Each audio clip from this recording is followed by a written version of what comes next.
This is a reflection upon the readings of the fourth Sunday of Advent, Year C.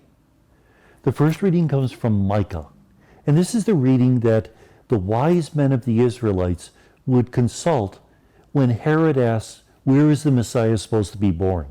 And their response, "Bethlehem." Micah says, "And you, Bethlehem, least of the clans of Judah, out of you will be born to me one who is to rule over Israel." Why did Micah say this particular prophecy? Micah was a small town boy, and he hated the evil values of the people who lived in Jerusalem. He despised the king of Jerusalem, and therefore he wanted to see the king overthrown and a new king who was more faithful to the message of God put in his place.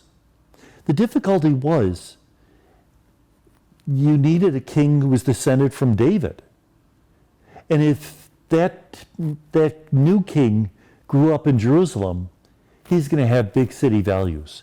He's not going to be the king that Micah and God wanted. Where else could they find a descendant of David? How about the town where David grew up, Bethlehem? And so Micah talks about the possibility of a new Messiah, a new anointed one, coming from Bethlehem. He's talking about a Messiah in his day. And remember, Messiah doesn't necessarily mean the Messiah. Every anointed one was considered a Messiah, a prophet, a king. So this new king would arise from Bethlehem.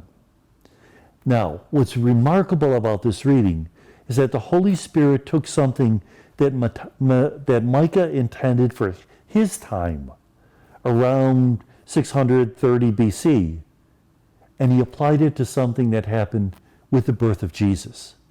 The Holy Spirit put meaning into the words of this prophet that the prophet didn't even realize were there. And that reminds us that there's always a spiritual value. There's always a spiritual dimension to our words, to what's going on around us, that we might not even recognize, especially at this time.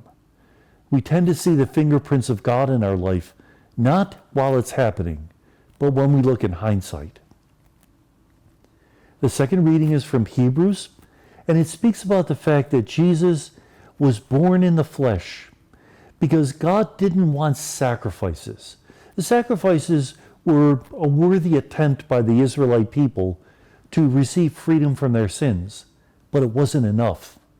What God wanted was obedience, and Jesus showed obedience by being willing to die on the cross. The Father had a mission for the Son, and the Son, being obedient to the Father, fulfilled that mission. And that's a reminder that we're called to obedience. Now, we don't like that word in today's world, to be obedient. It sounds like servitude, as if we don't have freedom.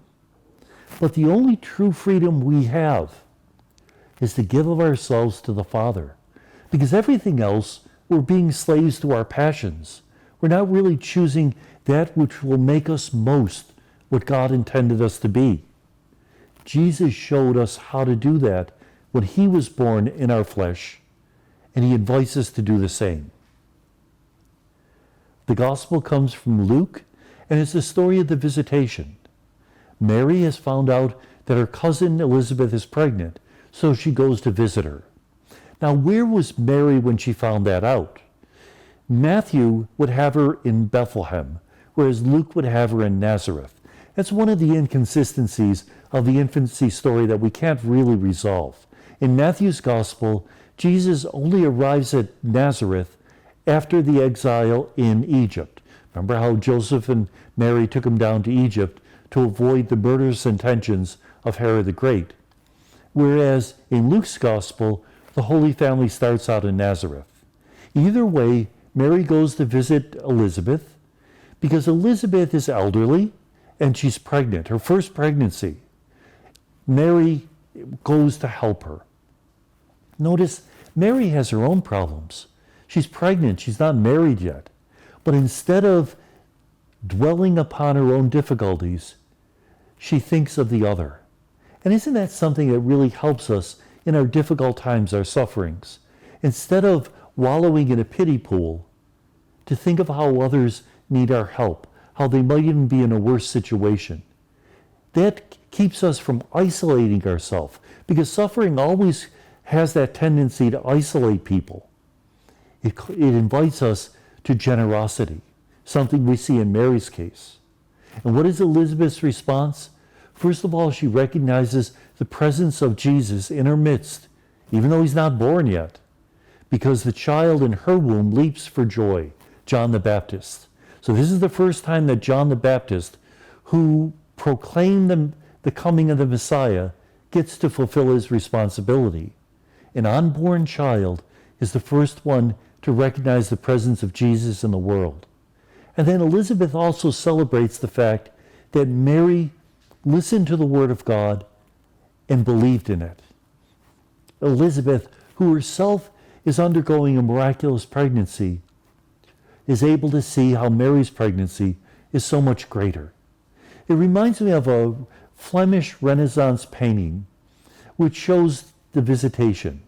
And it shows Elizabeth 6 months pregnant. That's how much pregnant she would be at this point. And Mary is only just barely pregnant, but Mary is bursting at the seams. Historically, it sounds all wrong because Elizabeth became pregnant first. But theologically, it's right, because Mary's pregnancy is so much greater than Elizabeth's, and Elizabeth is able to recognize that. And instead of being jealous, she celebrates that fact. Something that we're called to do, especially as we prepare for Christmas, to see that others around us need our blessing, need our goodness, need us to be there for them, even as they try to be there for us. And may God bless us.